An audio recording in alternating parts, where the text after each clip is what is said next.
Hello friends, welcome to my channel Kahkasha youtuber channel में आपका बहुत बहुत स्वागत है, वेलकम है।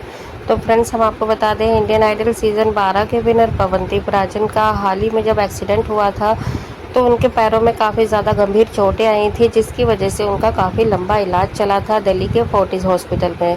लेकिन दोस्तों, हम आपको ये भी बता दें कि अब पवनदीप राजन की जो तबीयत है वो पहले से काफ़ी ज़्यादा बेहतर हो चुकी है और हाल फिलहाल में पवनदीप राजन ने एक गाना डेडिकेट करा है, जिसे सुनने के बाद काफ़ी अलग अलग तरीके के कमेंट्स आ रहे हैं पवनदीप राजन के लिए, जिसमें कि ये बताया जा रहा है कि पवनदीप राजन जो है अरुणिता के लिए गाना गा रहे हैं क्योंकि उनका दिल टूट चुका है पैर टूटने के साथ साथ। तो चलिए दोस्तों, इस पर पूरी नज़र डालते हैं कि आखिर इसमें किसने क्या कमेंट्स करे हैं और पवनदीप राजन वाकई में दुखी हैं या फिर वो अपने आने वाले सॉन्ग की तैयारी कर रहे हैं। तो पूरी खबर जानने के लिए आपने अभी तक हमारे चैनल को सब्सक्राइब नहीं करा है, सब्सक्राइब कर लें और बेल आइकन भी ज़रूर दबा दीजिए ताकि अगली नोटिफिकेशन आपको सबसे पहले मिले।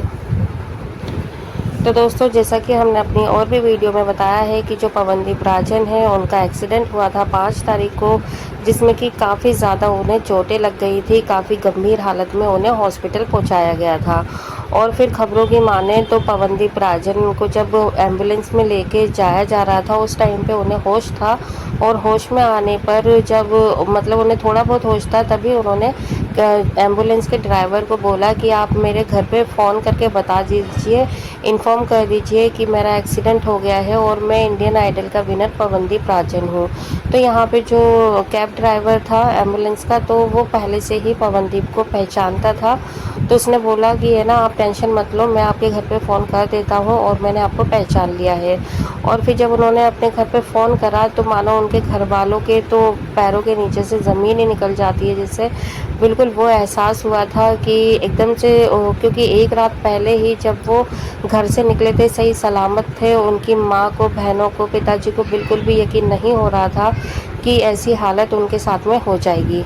और फिर यही होते हुए जब उन्हें ये खबर मिली कि पवनदीप राजन का इतना बड़ा एक्सीडेंट हो गया है, तो बिल्कुल उसी टाइम पे उनके घर वाले उत्तराखंड से निकले और सीधे हॉस्पिटल पहुंचे।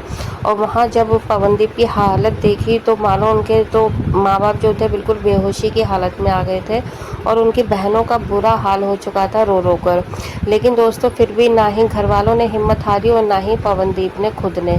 और जैसे ही जब उनका इलाज शुरू हुआ तो इलाज शुरू होते हुए भी उनका करीब बिल्कुल 2 सर्जरियां तो उनकी बैक टू बैक हुई थी और डॉक्टरों ने जवाब भी दे दिया था कि भाई, अगर इन्हें 48 घंटे के अंदर होश नहीं आया तो मानो ये कोमा में भी जा सकते हैं।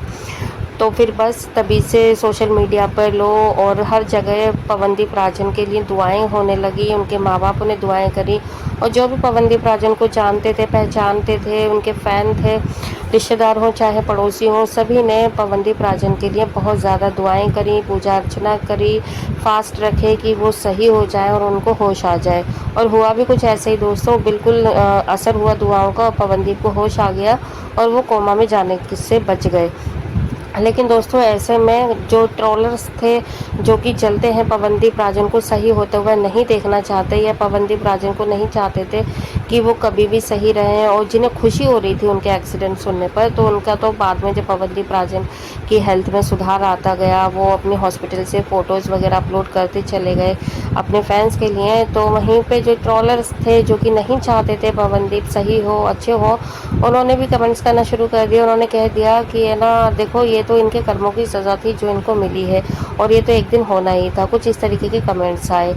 और साथ ही साथ में अब जब पवनदीप राजन डिस्चार्ज हो गए सही सलामत, वो बस अभी चल ही नहीं पा रहे हैं, बाकी कुछ टाइम के बाद पवनदीप चलने भी लगेंगे। लेकिन क्या है कि वो हॉस्पिटल से जब अपने मुंबई हाउस में गए हैं तो वहाँ पर वो गाने की प्रैक्टिस कर रहे हैं, गाने गा रहे हैं, नहीं भी कर रहे तो उनका मन करता है गाना गाने का, क्योंकि भाई उनकी जो आत्मा है ना वो एकदम गाने में बसी रहती है कि कब उन्हें गाना गाने का मौका मिल जाए। तो जैसे ही वो गाना कोई भी अपलोड करते हैं अपने सोशल मीडिया अकाउंट पे, ऑफिशियल अकाउंट पे, तो ट्रोलर्स तो मुंह खोल के फिर से कमेंट्स करने लगते हैं कि देखो फिर से पवनदीप राजन को याद आने लगी अरुणिता की। और जो इतना दर्द भरा गाना गा रहा है ये सिर्फ और सिर्फ अरुणिता के लिए गा रहा है और अरुणिता की याद आ गई शायद। और किसी ने तो ये कमेंट करा कि अपनी हेल्थ से ज़्यादा इन्हें गाने की चिंता है। और कोई ये कमेंट करता है कि देखो रो रहा है पवनदीप अरुणिता के लिए, लेकिन अरुणिता फिर भी नहीं आ रही। तो इस तरीके से कमेंट्स कर रहे हैं पवनदीप राजन के लिए। और यहाँ पर जैसे हम बताएं कि पवनदीप राजन ने ये अरुणिता के लिए नहीं गाना गाया है, क्योंकि उन्होंने ऐसा कुछ भी कैप्शन में नहीं लिखा कि मैं ये अरुणिता को डेडिकेट कर रहा हूँ या अरुणिता के लिए गा रहा हूँ। लेकिन जो ट्रोलर्स हैं वो ऐसे ही कमेंट कर रहे हैं कि पवनदीप राजन तो तड़प रहे हैं अरुणिता को पाने के लिए, और अरुणिता के फिर भी अरुणिता नहीं सुन रही है, उनकी तड़प अरुणिता की पास तक नहीं जा रही है पवनदीप की तड़प। तो दोस्तों हम आपको बता दें कि देखो वो हॉस्पिटल में जब एडमिट थे ना, वो तब भी जब भी अपना मतलब सही होते थे या उनको अच्छा फील होता था तो उन्होंने वहाँ से भी गाने गाए हैं और डेडिकेट करा है अपने फैंस के लिए, डॉक्टर्स के लिए, अपने चाहने वालों के लिए। और अब जब वो अपने बहुत ज़्यादा मतलब ठीक हो गए हैं, बहुत ज़्यादा अच्छे से रिकवर कर लिए हैं, बस अभी हम कहें तो खड़े ही नहीं हो पा रहे हैं, बाकी तो इम्प्रूवमेंट आपको भी फ़ोटोज़ में नज़र आ रही होगी, काफ़ी अच्छे दिख रहे हैं वो। और जब भी वो गाते हैं तो उनको कुछ अच्छा फील होता होगा तभी वो गाना गाने लगते हैं। और गाना गाते टाइम शायद वो ये नहीं सोचते हैं कि अगर मैं ये गाना गाऊंगा तो जो ट्रोलर्स हैं, जो मेरे चाहने वाले हैं, वो क्या सोचेंगे। उनको जो बस मन में आता है, जो उनको लगता है वो गाना गाने लगते हैं, जो वो उस टाइम पे फील कर रहे होते हैं। तो दोस्तों कुछ जैसे दर्द भरे सॉन्ग भी उन्होंने गाए हैं, कुछ इमोशनल सॉन्ग गाए हैं। और तो उनको सुनने के बाद में यही कमेंट्स आ रहे हैं कि पवनदीप को आने लगी है अब अरुणिता की याद।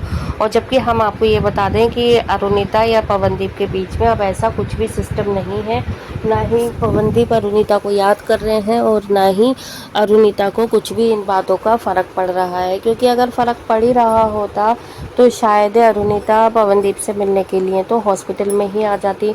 वो इतना इंतज़ार भी नहीं करती कि पवनदीप डिस्चार्ज होंगे उसके बाद ही वो उनसे मिलेंगी, या फिर पवनदीप को वो मुंबई वाले घर में जाएंगे मिलने या फिर उत्तराखंड जाएंगे मिलने के लिए। क्योंकि अरुणिता को ऐसा कोई भी वेट नहीं कर रही है वो कि कब मिला है कब नहीं। और हम आपको ये भी क्लियर कर देते हैं कि पवनदीप और अरुणिता के बीच में दरार आ चुकी है, अब उनका रिलेशन पहले की तरह नहीं है। और अगर होता तो अरुणिता पवनदीप के साथ में होती और हॉस्पिटल से कोई ना कोई अपडेट ज़रूर आती। और अगर चलो हॉस्पिटल में भी नहीं मिली तो डिस्चार्ज होने के बाद में वो मुंबई में ज़रूर जाती हैं उनसे मिलने के लिए। क्योंकि अरुणिता खुद अभी फ़िलहाल मुंबई में ही अवेलेबल है अपने शूट के ज़रिए, शूट के लिए। और शूट वो उनका लगातार हो रहा है, काफ़ी वो अपडेट्स आ रही हैं उनके शूट को लेकर भी।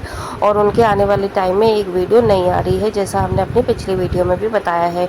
तो दोस्तों हम यहाँ पे ये कहना चाह रहे हैं कि पवनदीप राजन जो है वो काफ़ी ज़्यादा अच्छे हो चुके हैं। और जो ट्रोलर्स हैं वो तो ट्रोल करते ही रहेंगे, चाहे वो गाना गाएं, चाहे वो हंसें, चाहे वो रोएं। उन्हें तो बस बहाना चाहिए कि पवनदीप राजन कैसे ठीक हो गए और वो क्यों इतनी जल्दी अब गाना गाने लगे हैं। क्योंकि बहुत जल्दी उनका शूट भी आ जाएगा और उनका नया कॉन्सर्ट भी आने वाला है। तो दोस्तों हमें तो है बेसब्री से इंतज़ार कि पवनदीप राजन कब अपने पैरों पर खड़े हों और कब वो अपना नया शो लेकर आए। लेकिन दोस्तों अब हमें भी इतना ज़्यादा खास इंटरेस्ट नहीं रहा है एज अ फ़ैन कि अरुणिता पवनदीप से मिलती है या नहीं मिलती है। क्योंकि इससे ज़्यादा जो बड़ी बात है वो ये है कि पवनदीप राजन अपने पैरों पर खड़े होने लगे। वेल दोस्तों आपको क्या है लगता है, क्या आप भी को भी इंतज़ार है अरुणिता पवनदीप के मिलने का, या अब आपको भी कोई उम्मीद नहीं है कि ये दोनों मिल सकते हैं। वीडियो जो अच्छा लगा है लाइक कर लें, अपनी राय कमेंट बॉक्स में कमेंट करके ज़रूर बताइएगा। लेकिन जाने से पहले पवनदीप के लिए प्यारा सा कमेंट ज़रूर करिएगा। और मिलती हूँ एक और नई अपडेट के लिए, तब तक के लिए अपना ख्याल रखें, बाय बाय।